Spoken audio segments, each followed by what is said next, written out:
रात्रभर झोप न लागलेल्या ऋतुजाचे डोळे सकाळी थोडे सुजलेले. मनात एकच विचार, तो कोणाशी बोलत होता?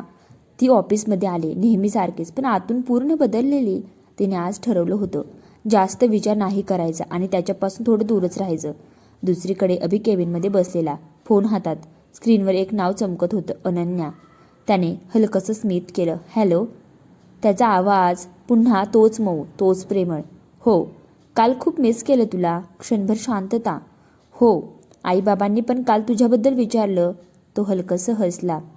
लग्नाबद्दल? हो, मला माहिती आहे. त्यांचा चेहरा थोडा गंभीर झाला. अनन्या, सगळं इतकं सोपं नाही आहे अनन्या. नाव जसं सुंदर तशीच ती सुद्धा.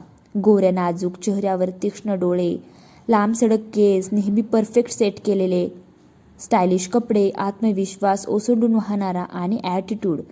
ती जिथे जाईल तिथे नजर वळवेल अशी. आणि सबसे खास, ती अभिच्या आयुष्यात आधीपासूनच होती.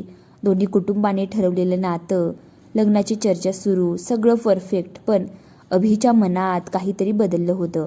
ऑफिसमध्ये ऋतुजा तिच्या कामात गुंतलेली. अभि बाहेर आला, त्याची नजर आपोआप तिच्याकडे गेली. पण आज ऋतुजाने त्याच्याकडे बघितलंच नाही. ना स्मित ना नजरेचा संपर्क, फक्त काम. अभि थोडा थांबला. ऋतुजा, तो हळू आवाजात म्हणाला. ती न बघताच म्हणाली, येस सर. मी काल दिलेलं काम? अभि म्हणाला, पूर्ण झालं आहे सर, मेल केले आहेत. एकदम प्रोफेशनल, एकदम थंड. अभि काही सेकंद शांत. कालची तीच मुलगी आज इतकी दूर? ऋतुजा मनात स्वतःला समजावत होती, त्यांचं कोणीतरी आहे, मग तू का विचार करतेस? पण मन ऐकत नव्हतं. जितकं ती दूर जायचा प्रयत्न करत होती तितकाच तो तिच्या जवळ येत होता. अभि तिच्याकडे बघतच राहिला. त्याच्या डोळ्यात हलकासा गोंधळ. तुला फरक पडतोय, तो मनात म्हणाला. दुसरीकडे फोनवर अनन्याचा मेसेज, मला भेटायचंय तुला लवकर. अभि स्क्रीनकडे बघत राहिला आणि मग नकळत त्याची नजर पुन्हा ऋतुजाकडे गेली. ऋतुजा, एक अर्जंट काम आहे, केबिनमध्ये या. अभिचा आवाज नेहमीसारखा शांत, पण काहीतरी वेगळं होतं त्यात. ऋतुजाने फाईल घेतली आणि हळूहळू केबिनकडे चालत गेली आणि दरवाजा बंद झाला. आत फक्त दोघेच. एक हलकी शांतता. बस. अभिने खुर्चीकडे इशारा केला. ती बसली, पण नजर खालीच. हा प्रोजेक्ट थोडा डिटेलमध्ये पाहूया. दोघेही फाईलकडे बघत होते, पण खरं सांगायचं तर दोघांचंही लक्ष फाईलवर नव्हतंच. कधी नकळत हात एकमेकांना स्पर्श करत होते, कधी नजर भिडत होती आणि लगेच दूर होत होती. इथे थोडं सुधारायला हवं, अभि तिच्या जवळ झुकत म्हणाला. इतका जवळ की त्याचा श्वास अडखळला. हो सर, ती कसंबसं म्हणाली. तेवढ्यात फोन वाजला. अभिने स्क्रीनकडे पाहिलं. क्षणभर त्याचा चेहरा बदलला. तो कॉल कट केला. पुन्हा शांत. पुन्हा फाईलकडे लक्ष. काही सेकंदांनी पुन्हा फोन वाजला. त्याने पुन्हा कट केला.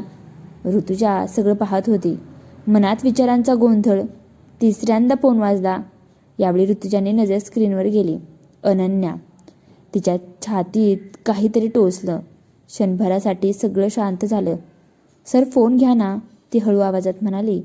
अभिने काहीच उत्तर दिलं नाही. कुणीतरी खूप मिस करते तुम्हाला बहुतेक. तिच्या आवाजात हलकी चीड, हलकी वेदना. अभिने तिच्याकडे पाहिलं. ती नजर थोडी दुखावलेली, थोडी जळणारी. इट्स ओके, तो शांतपणे म्हणाला. फोन पुन्हा वाजत होता, पण यावेळी अभिने फोन बाजूला ठेवला. पूर्णपणे सायलंट. आपण काम पूर्ण करून घेऊया आधी, तो तिच्याकडे बघत म्हणाला. ऋतुजा थोडी चकित झाली. सर, पण काम जास्त इम्पॉर्टंट आहे, नाही का? त्याचा आवाज साधा होता, पण नजरेत काहीतरी वेगळंच. जणू तो काहीतरी सांगत होता, पण शब्दांत नाही. की अजून काही इम्पॉर्टंट आहे, तो हळू आवाजात म्हणाला. ऋतुजाचं हृदय जोरात धडधडायला लागलं. ती काही बोलली नाही. क्षणभर शांतता झाली. फक्त दोघांचे श्वास आणि त्या नजरा. अभि थोडा पुढे झुकला.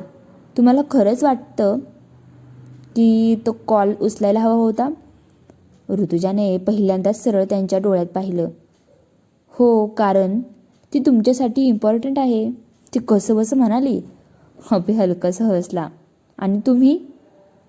त्याने अचानक विचारलं. ऋतुजा थबकली. उत्तर नव्हतं तिच्याकडे.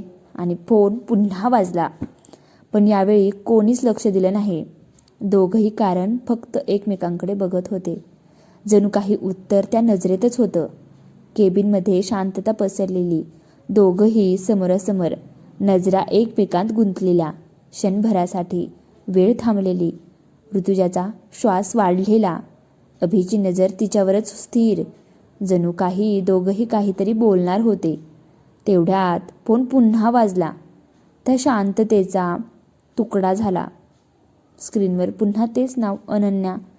ऋतुजाच्या चेहऱ्यावर हलकी चिड. सर प्लीज फोन उचला ना. अभि काही सेकंद तिच्याकडे बघत राहिला, पण नाईलाजाने फोन उचलला. हॅलो. समोरून लगेच आवाज. अभि, किती वेळ झाला मी कॉल करते, तू माझा फोन का उचलत नाहीयेस? आवाजात राग, तक्रार आणि हक्क. ऋतुजा शांत बसून ऐकत होती. तू पुण्याला गेल्यापासून ना तू मला पूर्ण विसरलात. मीच तुला प्रत्येक वेळी कॉल करते आणि तू उचलतच नाहीयेस. अभिने हलकसे डोळे मिटले. अनन्या, काम आहे, मी बिझी आहे, मी तुला संध्याकाळी फोन करतो, ओके. तो लवकरात लवकर कॉल संपवण्याचा प्रयत्न करत होता, पण ऋतुजाच्या मनात मात्र प्रत्येक शब्द टोचत होता. ती इतक्या हक्काने बोलते, तिचं मन जड झालं. सर, काम झालं असेल तर मी निघते, तिने अचानक उठत म्हणाली, आवाजात शांत पण आतून तुटलेली. अभिने लगेच फोन कट केला. ऋतुजा, थांबा. नाही सर, झालं सगळं, ती हलकसं स्मित करत म्हणाली, पण त्या स्मितात वेदना स्पष्ट होती. आज मला थोडं लवकर घरी जायचं आहे. अभि काही बोलणार इतक्यात ती वळाली आणि दरवाजा उघडून बाहेर गेले. अभि तिथेच उभा राहिला, हातात अजूनही फोन, नजरेत गोंधळ. मी काय करतोय, तो स्वतःलाच विचारत होता. कारण एका बाजूला अनन्या, सगळं ठरलेलं नातं, आणि दुसऱ्या बाजूला ऋतुजा, जिच्यासोबत काहीही ठरलेलं नाही पण सगळं काही फील होते. तो खिडकीजवळ गेला.